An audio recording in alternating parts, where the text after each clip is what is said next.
For the rest of the video, I'm going to show you how I organize my ARDX kit. I'll be using all of these tools to help me with my assembly.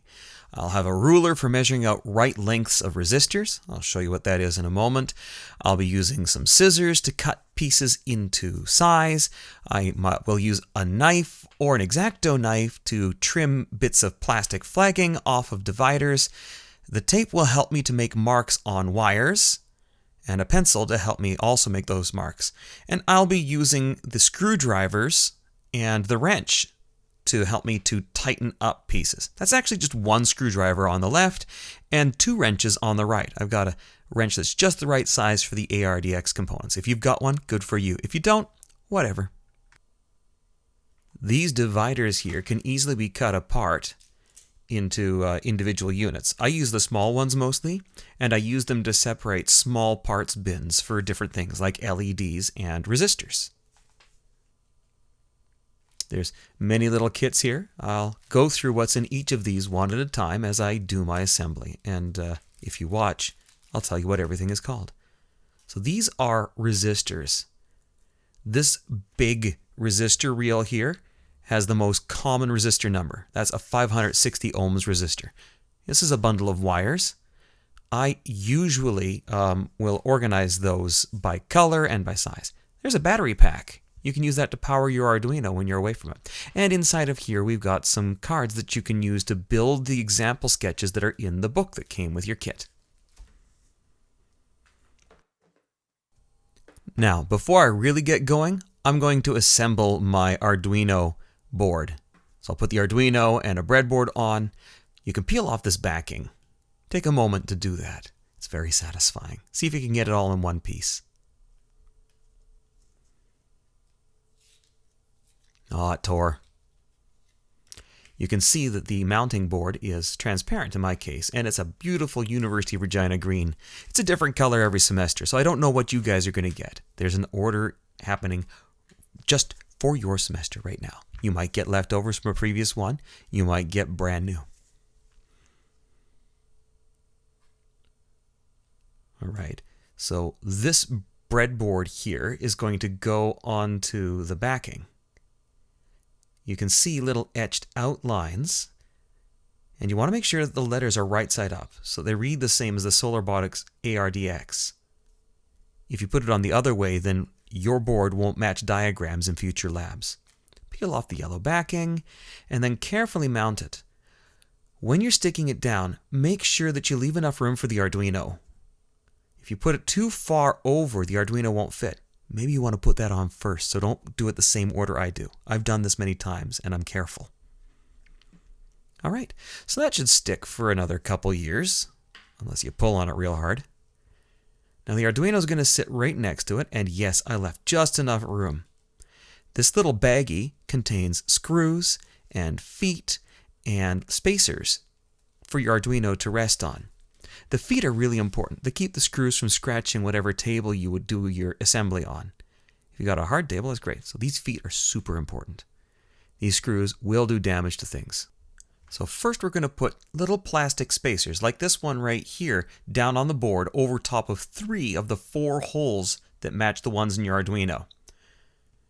So we got one in the upper right corner, one in the lower right corner, and one in the upper left. I'm trying to put them right over top of the holes. You should check your alignment. And there's a 4th hole. We're not going to use it though. That's because it belongs to that hole that I'm pointing out on the Arduino next to the USB port. There's not enough room for the screw to fit there. I don't know why they've kept that hole in place. All right, so line it up so you can see the holes through the Arduino, and then use your screws. Just place them down through the Arduino board into the little plastic spacers, and then hopefully through the Arduino to the surface below.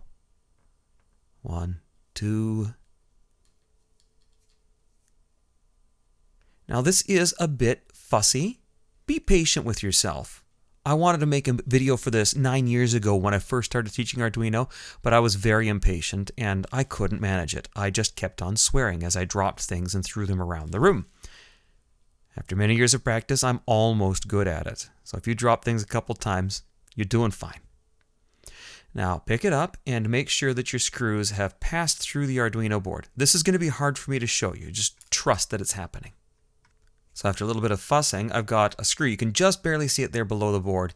The other ones you can sort of see through the transparency. Then I'm going to use a finger to hold my screws in place from the top, and then I'll take a nut and put it on the screw. Again, you can't really hold the thing sideways or everything will fall apart.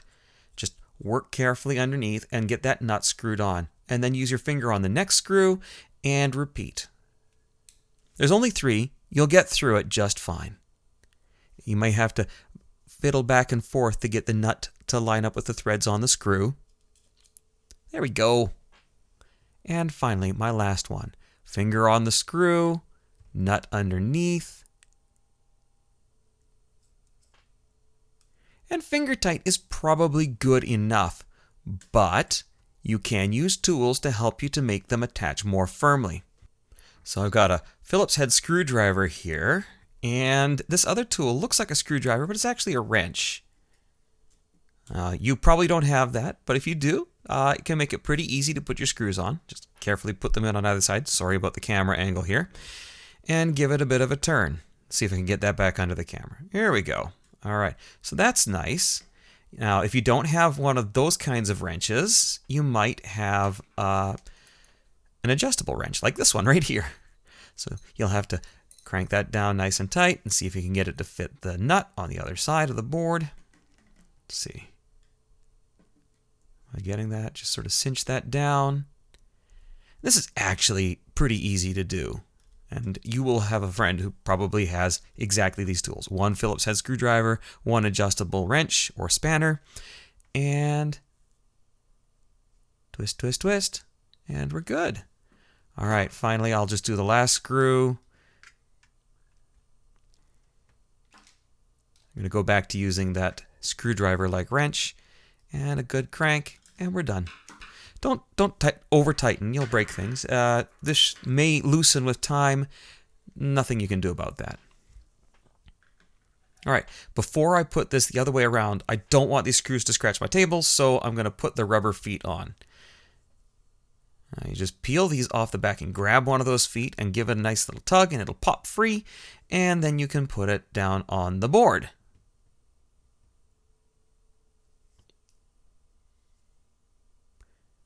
I try to avoid covering up holes in the board, but I do try to get right out to the corners as far as I can.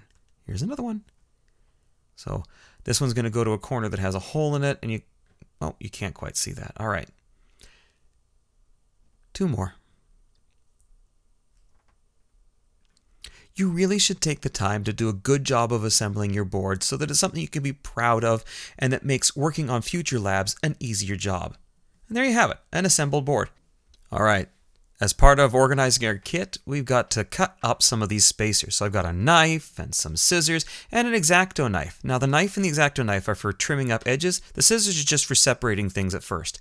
If all you've got is scissors, you might be able to scrape them along the edges and get things smooth or cut very carefully, but a knife or X-Acto knife is really useful. You could probably also do the job entirely with a knife. I'll let you figure it out. You'll see how I do things. So I've snipped things apart. We'll start with a knife. And just carefully, don't cut yourself.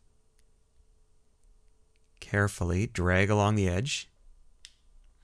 And repeat if you have to. That looks good. Do the other side. Maybe with the X-Acto knife. Now these tend to be a bit sharper, so you're more likely to cut yourself. Mine's rather old and rusty though, so. There. And a couple of cuts, and we're really clean. That'll make a good divider. And I'll just repeat that. You don't need to watch me do this. I'll fast forward.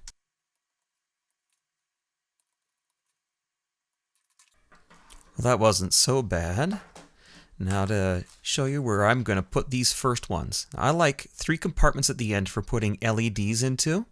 And later I'll cut up some more pieces and make smaller spacers. You know what? Actually, I'm going to go get my other box and show you what a completed assembly looks like so you know what I'm shooting for.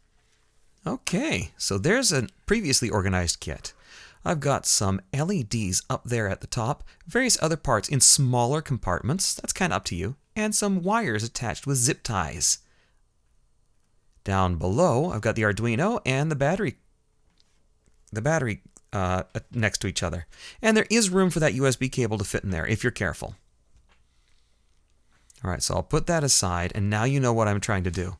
Now, if you looked carefully at my resistors before, and if you look at your manual, you will see that they should be cut to a certain size. I'm going to show you how to do that.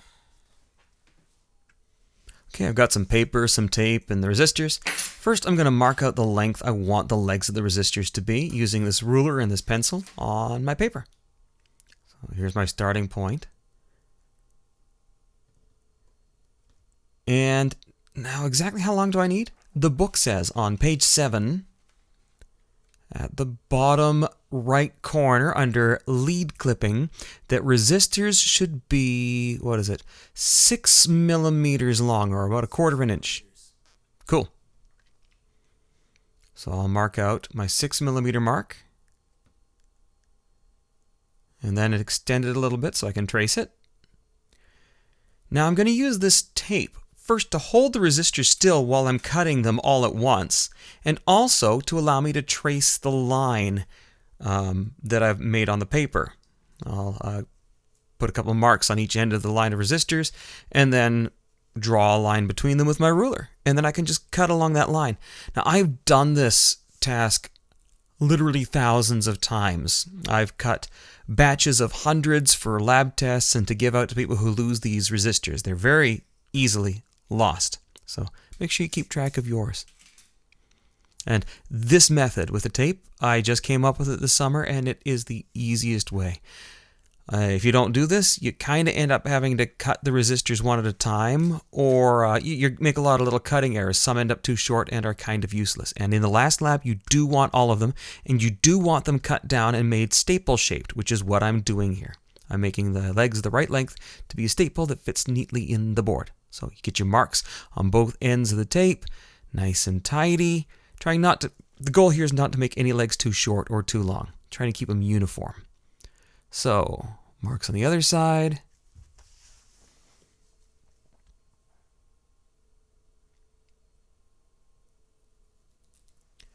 And now I'll use my ruler to connect those lines. Zip. And on the other side.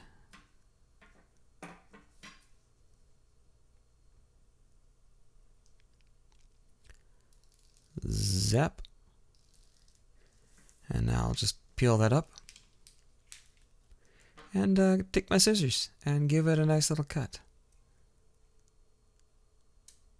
Snip, snip, snip. Now, you might have noticed that I lost one of the resistors off the bottom. I'll cut that one basically the way that most students end up doing without the tape. And the way I started. I learned how to do them in batches, but I didn't have the tape to keep them under control. So this is by far the easiest and best way to do it that I have discovered. If you can think of a better way, let me know, and I will pass that on to the next group of students. So just peel the tape here and start folding them into paperclip shapes. Now these are really nice. First, they go into the board much better than when the legs are long. When the legs are long, they tend to bend out of place. When they're short, the legs won't touch each other if you have a lot of resistors on the board all in one place. So here is how easy it is to put in the board. You can, get them on diagonals and stuff. They're meant to be straight. They'll cover about 3 holes going across the board. So I'll just finish doing all of these. Now this big batch of resistors here is 560 ohms resistors. You'll learn how to read the colors and confirm that that is the number in Lab 2. And then after I'm done with the 560 ohms resistors, I'll move on to show you some of the other parts that look like them. I don't want to lose track of them, so I'll just mark them here.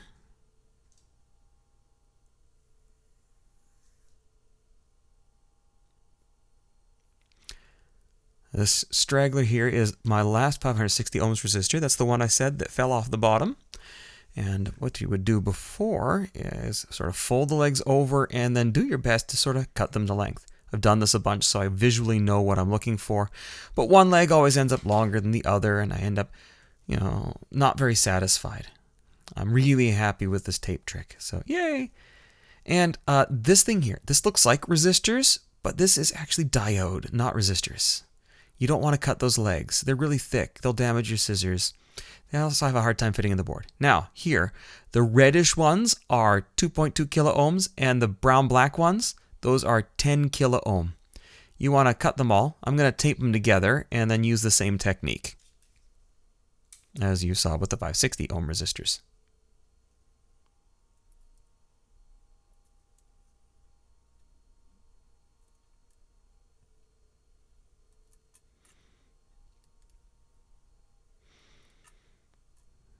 All right, so there should be 3 of each. I've got 3 10 kilo ohm resistors there, sort of brown and black and orange, Halloween colors. And I've got 3 2.2 kilo ohm resistors, all red stripes. Fantastic. All right, now it's time to start putting dividers into my kit. I'll need a bunch more than the ones I cut earlier. You don't need to see me cut and trim, so I'll just cut a whole bunch right here, and yeah. The last of the flashing is removed, and let's put the dividers in the kit proper. I'll put a bunch of 10 kilo ohm resistors in first.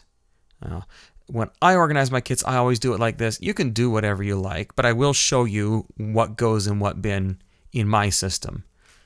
So long as you keep everything in a place that you understand, your kit will be good for you. If you have everything just in bags and jumbled together in the container, you'll have a really hard time. So after 560s are all in one, I put my 2.2s in another bin, and then I put my 10 kilo ohm resistors in a third one. Now, if you close this box and shake it a bit, the resistors might move from one compartment to the next. There's not much that can be done about that. Maybe you can get some like rubber stickers and put them over the dividers. I don't know. I'm not that keen. All right, so I usually use this next small bin for holding a bunch of parts that come on a foam block. It's in a pink bag, this one right here. I'll just snip the end off of that and identify the parts that are on it. So there's a little black nub at the top. That's a temperature sensor. This is a speaker, that's a potentiometer, that's a shift register, and that is a relay. So a potentiometer, it's a dial for dialing in different voltages, and the speaker is self-explanatory. All right, I lost a whole bunch of footage here. I'm going to recover what's in the kit. You see the wires? Now there's 10 green LEDs, 9 red LEDs, a big LED, and a 4-legged one, that's RGB LED. You'll find a silver DC motor, a blue servo motor, and a bunch of white servo horns to go on top of the blue servo motor. You can take one of those horns and put it on top of the motor right away. And finally, there's a baggie full of miscellaneous pieces. I just throw them all into one, and you can see a list of what all of those are here. You should figure out which is which by reading your manual. So now that I've got all the parts organized, there's my last resistor. Let's put the board in the big top section, kind of on one side, and we'll put the circuit diagrams and the battery holder on the other side. Watch that cable, it'll get in the way. And this USB cable, just tighten it up a little bit and stick it in, I don't know, kind of on top. Those legs will want to get tucked inside the loop for best fit. All right, now I probably have forgotten a couple things. What do I need? Oh yeah, I need the manual. Where's my manual? Give me a second.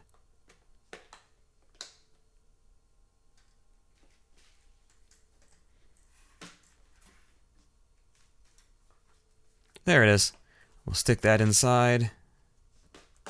That fits nicely on top, and it sort of helps keep things organized if you jostle the kit a bit. That'll keep those resistors from jumping into next compartments. Good enough solution.